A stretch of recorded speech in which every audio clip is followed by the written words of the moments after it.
Once I had the perfect husband, the kind every woman prayed for.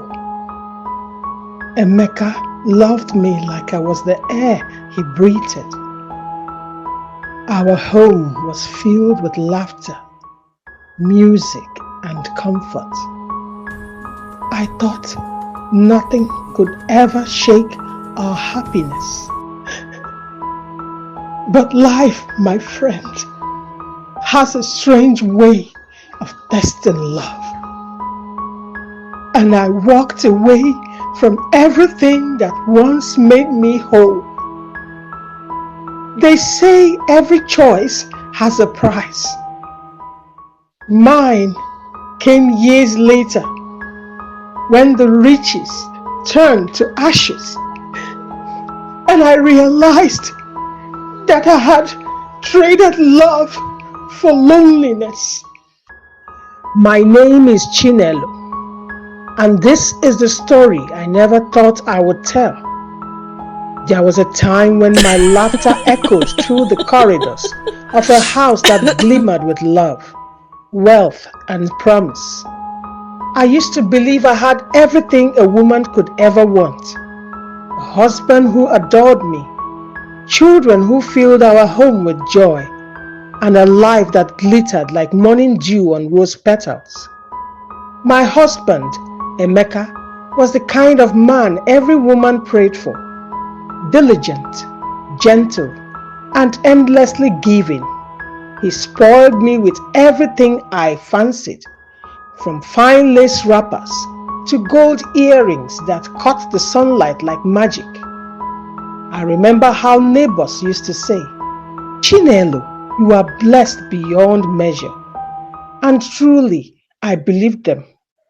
We would laugh over candlelight dinners, whisper dreams of the future, and promise to stand by each other, come what may. In those early years, love was easy, effortless, the kind that made even hardship seem like a passing shadow.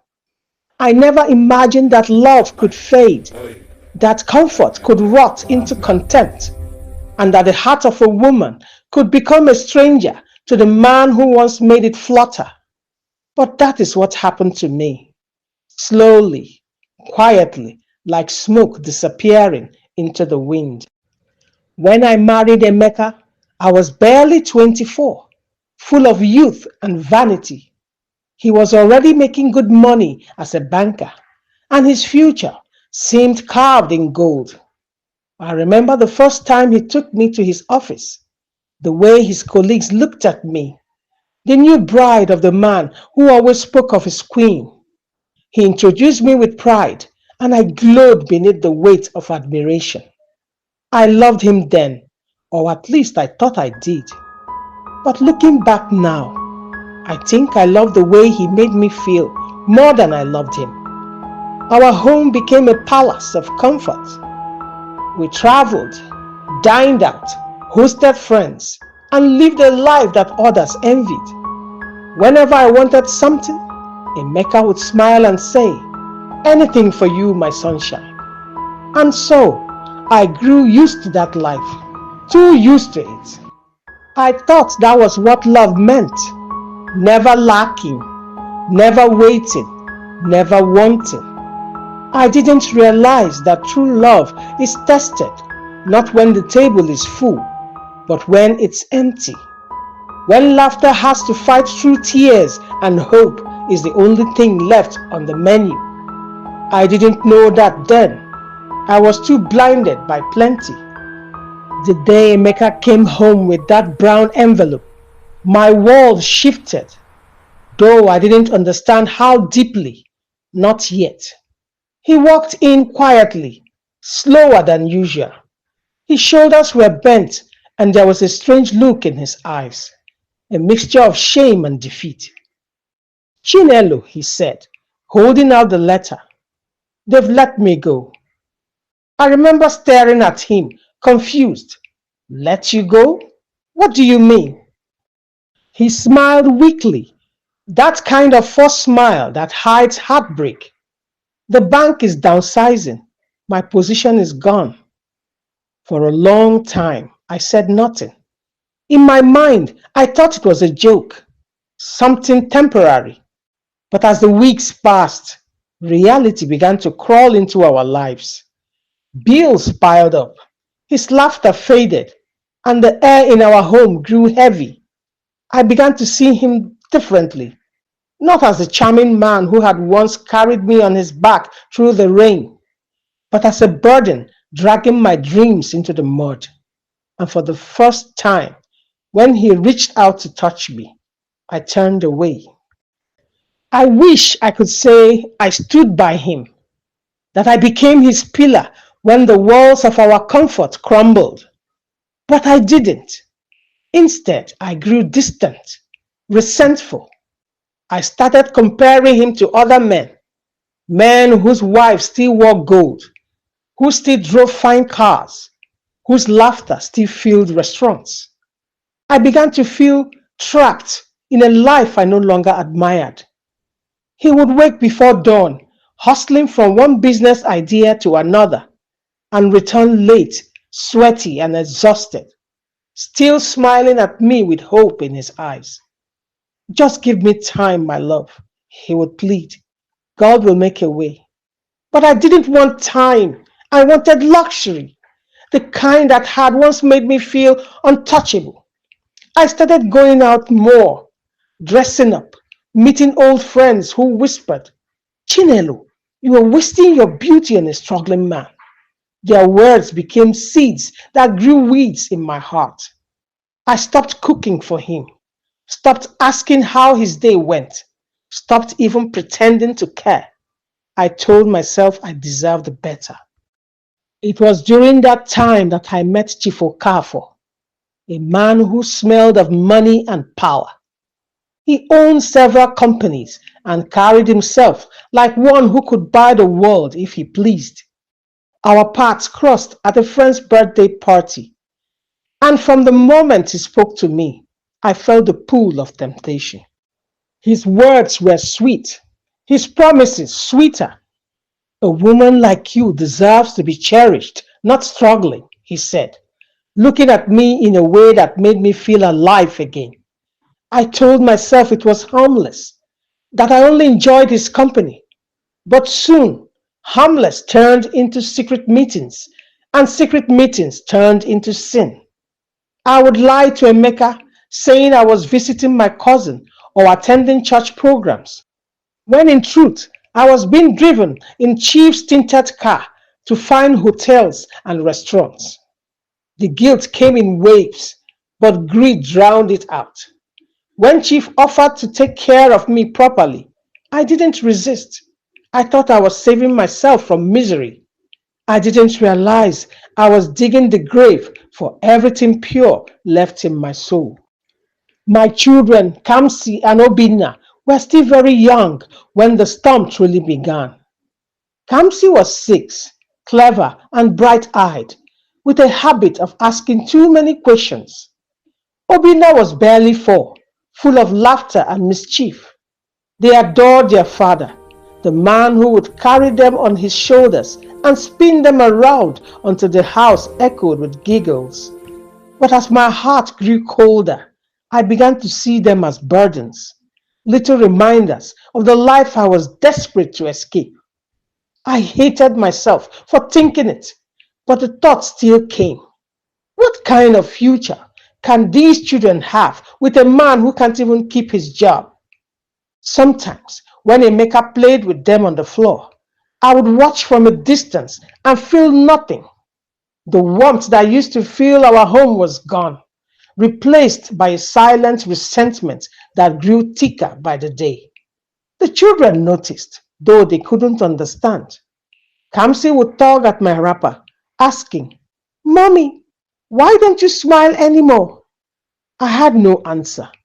I told myself I was too tired, too busy, too unhappy. But in truth, I was just too selfish to see the blessing still standing right in front of me. The night I left my home was one I can never forget. Emeka had been out since morning. chasing yet another business opportunity. The children were asleep, and I was packing my clothes into a small suitcase. My hands trembled, not from fear, but from the realization that I had already crossed a line in my heart. When Emeka walked in, he froze at the sight of me. Chinelo, where are you going? I'm leaving. Leaving for where? Please, don't do this. Think of the children. I can't live like this anymore, Emeka. I deserve better. Please, Chinelo, don't destroy this family. Just give me time.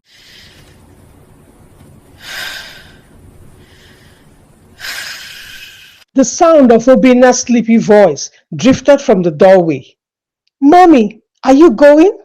I froze.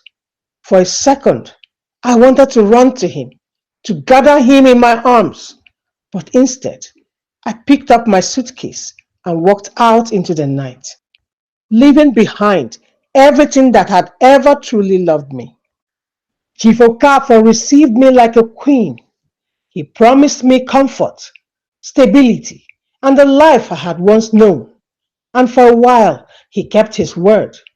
I lived in a mansion with marble floors and servants who bowed when I entered. There were no crying children, no unpaid bills, no tired husband asking for faith. I told myself I was free. Chief showered me with gifts, gold necklaces, Ankara straight from Dubai, and cars with tinted windows. He told me I was the kind of woman who deserved to be adorned like royalty. I believed him. But even in all that luxury, there were moments, quiet, haunting moments, when Kamsi's laughter would echo in my mind. I would imagine Obinna's little arms around my neck, his soft voice saying, "Good night, mommy." Those memories came like whispers from another life.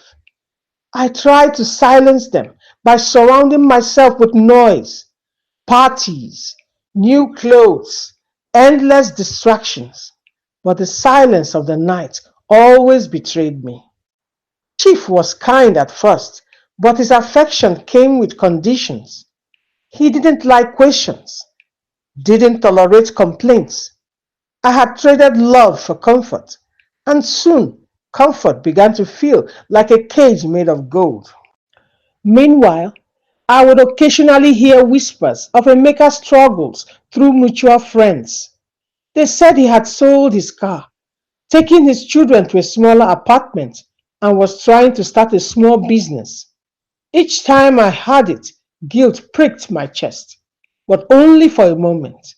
I convinced myself that he'll be fine, that I had simply done what any woman in my shoes would do. You can't drink poverty for love, my friends would say, and I nodded like it was wisdom. But inside, I was restless. I saw Chief's true nature unfold, the way he backed others, the way he flirted with other women in my presence, the way he reminded me, if I hadn't picked you up, you would still be struggling. His words stung, but I swallowed them, pretending I didn't care.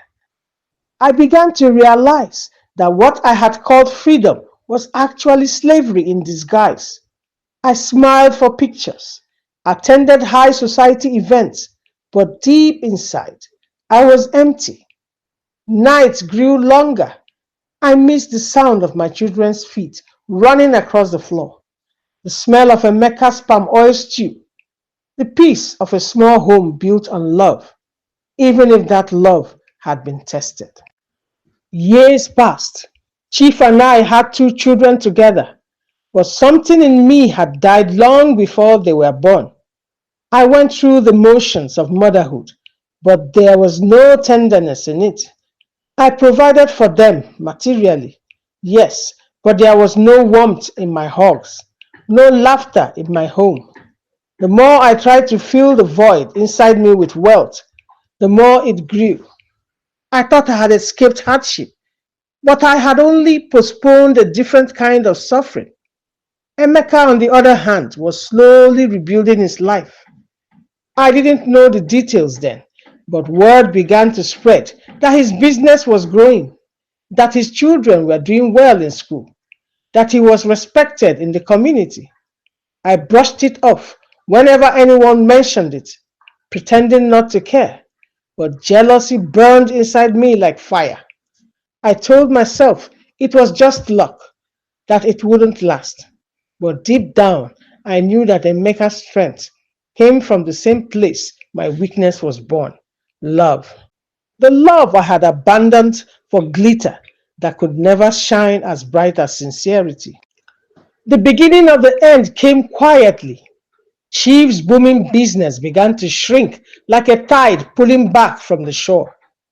First, it was the whispers that government contracts had been revoked, that his partners had turned against him.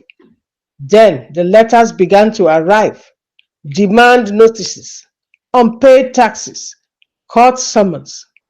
I had seen Emeka fall once, but his fall had been wrapped in humility and faith. Chief's fall was pride, shattering into pieces. He shouted at everyone: staff, family, even me. I watched as he aged before my eyes, his once smooth face turning hard and lined with anger. Soon the cars were sold, the servants dismissed, and the mansion mortgaged. I tried to hold on to my dignity, but it slipped through my fingers like sand. The same friends who had praised my wise choice began to avoid my calls. I remember one night when Chief sat in darkness, his head in his hands, whispering, "They've taken everything." I wanted to comfort him, but my heart was hollow because I had lived this sin before, once as a wife who left love, now as a woman being left by luck. The wheel of life had turned, and it was my turn to taste the bitterness I had served another. Our children, mine and Chief's, felt the collapse too. The schools that once displayed their names with pride sent letters home demanding unpaid fees. They began to act out, confused and angry. One fell into bad company, chasing thrills to forget our fall from grace. The other withdrew completely, barely speaking. I tried to discipline them, but how could I teach values I had long abandoned? They had seen me mock humility, despise struggle, and worship wealth. Now, as they watched me weep behind locked doors, they learned what regret looked like. The house that once echoed with laughter became silent. Chief started drinking, drowning his shame in alcohol until one night he collapsed and never woke again. His death left me numb, not from love, but from the realization that I was once again standing at the edge of ruin. Only this time, I had no one to blame but myself. I was left with debt, two broken children, and a heart full of ghosts. I thought about going back to Emeka, at least to beg forgiveness, if not acceptance. But pride and shame became twin guards at the gate of my heart. How could I face the man I had destroyed? How could I look into the eyes of Kamsi and Obidna, now grown, and tell them I had chosen wealth over them? Yet fate has a way of making us confront what we fear. One afternoon, while walking through town, I saw a large billboard with the words Emetech Nigeria Limited and a picture of Emeka standing beside two well-dressed young adults. My children. Kamsi was now a lawyer, Obinna an architect. Their smiles were confident, their eyes bright with purpose. Beneath the picture were the words, "Integrity is the foundation of success." My knees buckled. Right there on the sidewalk, I began to cry. Passers-by stared, but I didn't care. Everything I had thrown away was staring back at me from that billboard.